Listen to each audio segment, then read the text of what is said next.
High in the hills east of the Sierra Nevada, there's a town that looks like everyone just walked away. The houses are still there. The church still stands. The streets are still lined with old wooden buildings. But the people are gone. This is Bodie, California, one of the most famous ghost towns in America and one of the best preserved pieces of California's mining past still standing today. And the strangest part is, what you see today is only a small fraction of what used to be here. Bodie sits in Mono County, east of the Sierra Nevada, north of Mono Lake, and not far from the town of Bridgeport. Even today, getting there feels like you're leaving modern California behind. The road climbs into a remote, dry, wind-battered landscape, sitting more than 8,000 feet above sea level. There are no busy streets here, no glowing signs, no neighborhoods full of life. Just dust, wind, old wood, and the remains of a town that once thought it was going to last forever. Bodie's story begins in 1859 when a prospector named W.S. Bodie discovered gold in the hills north of Mono Lake. But he never got to see what the place would become. That same year, Bodie died during a winter supply trip. The settlement that later grew near the discovery took his name. At first, Bodie was just a small mining camp, a remote place with gold in the ground, but not enough yet to become a true boomtown. For years, it stayed quiet. Then everything changed. In the mid-1870s, a rich vein of gold was uncovered, and Bodie exploded. What had been a small mining camp turned into a full-blown boomtown. Miners came in. Businesses followed. Streets filled with saloons, stores, hotels, homes, wagons, and people chasing the same dream that built so much of early California: gold. By the late 1870s, Bodie had become one of the biggest and most active mining towns in the region. At its peak, Bodie is often said to have had around 8,000 to nearly 10,000 people, with more than 2,000 buildings spread across the hills. For a place that feels so empty today, it's hard to imagine how loud it once was. Mines running day and night, wagons moving through town, saloons packed with workers, families trying to build a life in one of the harshest places in California. But Bodie wasn't just a mining town, it had a reputation. Like many boomtowns, it grew faster than order could keep up with. Thousands of people arrived looking for money, and with them came gambling, drinking, fights, crime, and the rough energy people now associate with the Old West. Bodie became known as a dangerous place, not the quiet ghost town tourists see today, but a loud, unpredictable town where money could be made quickly and lost even faster. That's part of what makes Bodie so interesting, because when you look at it now, it feels frozen and peaceful. But in its prime, this place was alive with pressure, ambition, violence, and survival. And then, like so many boomtowns, Bodie began to fade. Boomtowns are fragile. They don't survive because people love them. They survive as long as the money does. And when the mining started to slow, Bodie started to decline. People left for better opportunities. Mines closed. Businesses shut down. Families moved away. The town didn't disappear all at once. It emptied slowly, house by house, street by street, year by year. And then fires made it worse. Major fires destroyed much of what was left, including fires in 1892 and 1932. Today, less than 10% of Bodie's original buildings remain. That's one of the strangest things about this place. When you see Bodie now, it feels like an entire ghost town, but what you're looking at is only a small piece of what used to be there. Today, Bodie is protected as Bodie State Historic Park, and unlike some tourist ghost towns, Bodie wasn't rebuilt into a fake Old West attraction. It's preserved in what's called arrested decay. That means the buildings are not restored to look new. They're kept standing, but they're allowed to look old. The dust stays. The weathered wood stays. The empty rooms stay. The feeling stays. Inside some buildings, you can still see objects through the windows: furniture, shelves, bottles, old belongings. Not staged like a movie set, but left as reminders of the people who once lived there. That's why Bodie feels different. It doesn't feel like a town that was rebuilt to tell you a story. It feels like the story never fully left.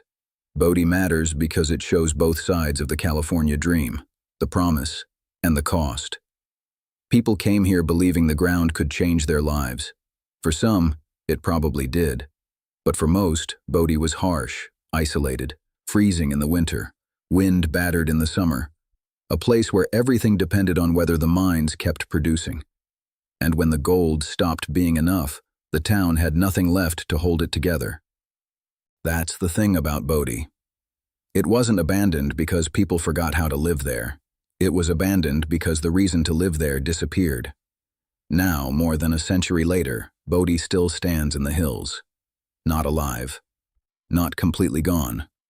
Just frozen somewhere in between. A town built on gold, emptied by time, and preserved as one of the clearest reminders of what California used to be. But Bodie is only one version of California's past. It was a gold town that rose fast, burned bright, and slowly emptied into silence. The next town was different. It was built high in the mountains, not around gold, but around silver, lead, and zinc. It became rich, remote, dangerous, and almost completely forgotten. And unlike Bodie, this next place feels less like a preserved park, and more like a town the mountains tried to swallow. High above the Owens Valley, in the dry mountains of eastern California, there's a mining town that feels almost impossible to reach. The road climbs out of the valley, twisting up into the Inyo Mountains, far above the desert floor.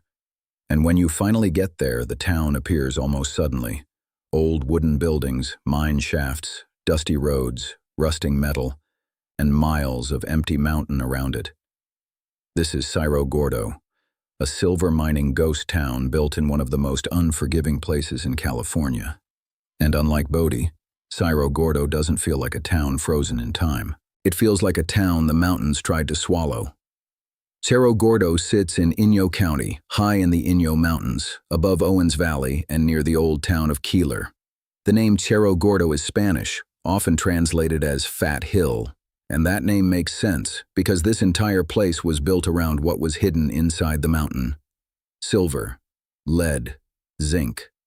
Ore that turned this remote hillside into one of California's most important mining districts. According to the official Cerro Gordo Mines history, the town was established in 1865, and in the 1800s, more than 4,000 miners called Cerro Gordo home. The same official site says nearly $500 million worth of minerals were eventually pulled from about 30 miles of mines beneath the area. But before Cerro Gordo became a ghost town, before the buildings were left to the wind, and before people came here looking for ruins, it was one of the most valuable silver camps in California. The story is usually traced back to 1865, when silver ore was discovered in the area by Pablo Flores. At first, mining was rough and primitive. Miners used open cuts, trenches, and simple smelting methods to process ore in a place where almost everything was difficult. Water was hard to get. Supplies were hard to move. The terrain was brutal. And the town sat high above the valley, isolated from the rest of California by mountains, desert, and distance. But the silver was rich enough that people kept coming. By the late 1860s, Cerro Gordo had begun to grow fast. Prospectors, miners, businessmen, freighters, and gamblers all started showing up, hoping to make money from the mountain. One of the most important figures in Cerro Gordo's rise was Victor Bodie, a businessman from nearby Independence, who opened a store, acquired mining claims, and became connected to some of the richest mines in the area. Another major figure was Mortimer Belshaw. Belshaw arrived in 1868, drawn by the rich ore deposits. He helped build a better smelter and, even more importantly, built a wagon road up the mountain, a road that became known as the Yellow Grade Road. That road changed everything. Before that, moving ore out of Cerro Gordo was incredibly difficult. But with the road, silver and lead bullion could be hauled down the mountain and sent across the valley. From there, it moved toward Los Angeles, and this is one of the most important parts of the story. Cerro Gordo didn't just make miners rich, it helped build early Los Angeles. For years, mule teams carried bullion from Cerro Gordo toward Los Angeles, more than 200 miles away. Some historians argue that the wealth moving out of Cerro Gordo helped keep early Los Angeles alive and growing at a time when the city was still far from the giant it would become. So when you look at Cerro Gordo today, It may seem like a forgotten town in the mountains, but in its prime, this place was connected to the rise of one of the biggest cities in America. By 1869, Cerro Gordo had become one of the major producers of silver and lead in the country, with freight teams moving metal from the mountain toward Los Angeles. Historical mining sources describe Cerro Gordo as a major source of silver, lead, zinc, and other minerals, with ore eventually transported from the mines down toward Owens Lake and beyond. But like Bodie, Cerro Gordo was not a gentle place. It was remote. It was dangerous. It was built on money, pressure, and survival. The town had miners, saloons, hotels, stores, and everything else that followed a mining boom. But it also had violence, accidents, isolation, and the constant risk of collapse underground. People weren't coming here for comfort. They were coming because the mountain was producing wealth. And as long as the mines kept producing, the town stayed alive. At its peak, Cerro Gordo was a real mountain community. Thousands of people lived and worked there, but the town's entire existence depended on what could be pulled from the ground: silver, lead, later, zinc. And once the richest ore became harder to reach, the town's future started to weaken. The same pattern that happened across the West began to happen here. The money slowed, people moved on, buildings emptied, businesses disappeared, and the mountain town that had once helped feed silver into Los Angeles slowly started to die. Cerro Gordo did not disappear overnight. Mining continued in different forms for decades, including later interest in zinc. Historical mining records describe operations in the Cerro Gordo area lasting well beyond the original boom years, with zinc becoming more important in the early 1900s. But the original boomtown was fading. By the 1940s, the official Cerro Gordo Mines history says the town had been abandoned, left waiting for its next life. And that's what makes Cerro Gordo feel different. Bodie feels like a town preserved in silence. Cerro Gordo feels like a town still fighting the mountain around it. The roads are steep, the land is dry, the buildings sit exposed to the wind. And everywhere around the town, the mines are a reminder of why people came here in the first place. Today, Cerro Gordo is privately owned and being restored. The goal is to preserve its history while bringing parts of the old town back to life for visitors. But even with restoration, the place still feels isolated. You can look out from the town and see why it must have been so hard to survive here. Below is Owens Valley. Beyond that, the desert. And around you, the Inyo Mountains. A place full of history, but also full of warning. Because Cerro Gordo shows how far people were willing to go for ore in the ground.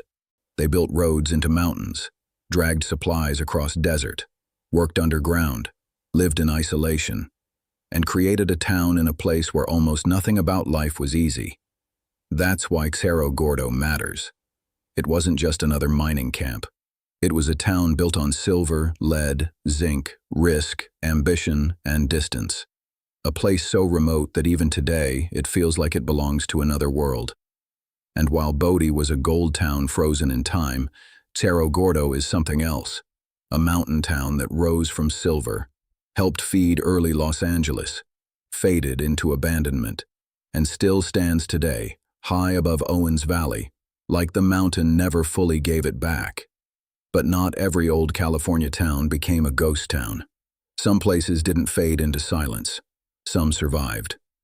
And before the mines, before the gold rush, before cities like Los Angeles and San Francisco became symbols of modern California, there was one settlement that never disappeared. And that takes us to Old Town San Diego.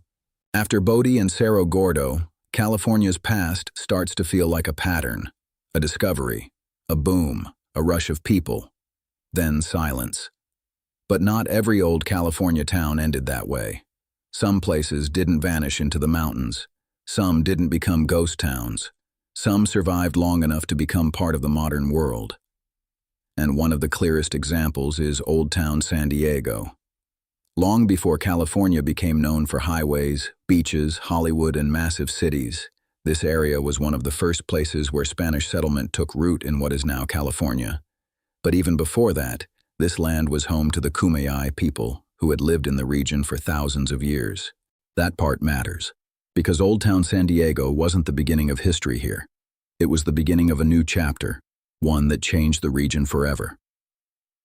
In 1769, Spanish settlers established the San Diego Presidio and Mission San Diego de Alcalá near what is now Old Town.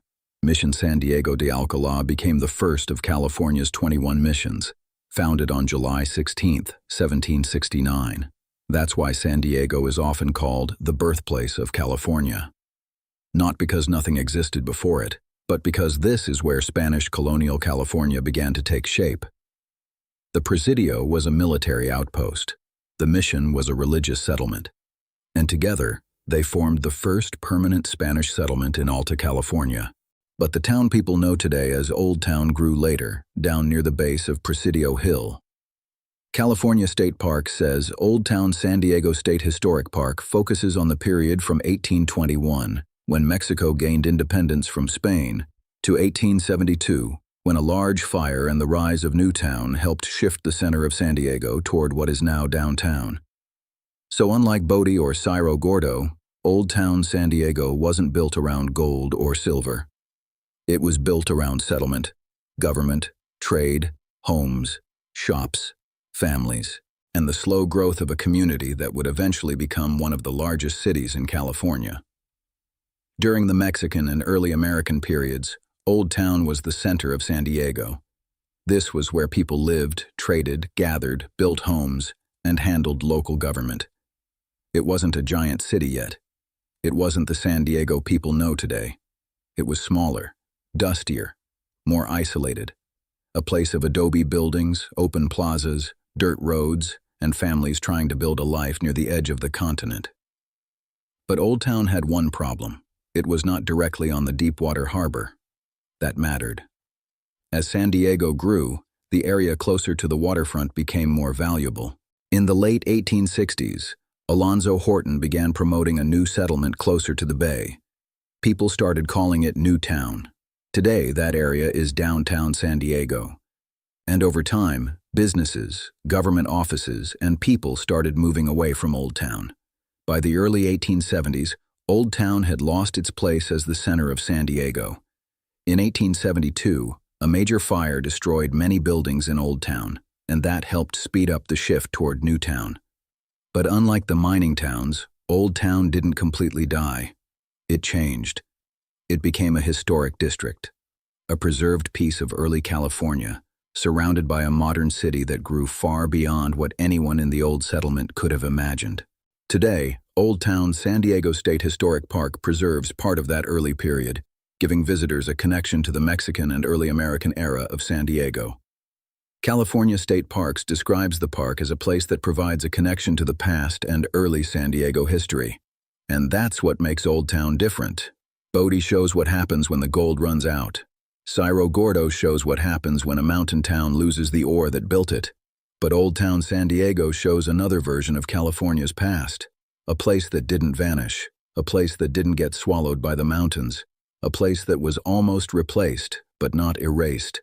It survived as a reminder that California's oldest history is not always abandoned.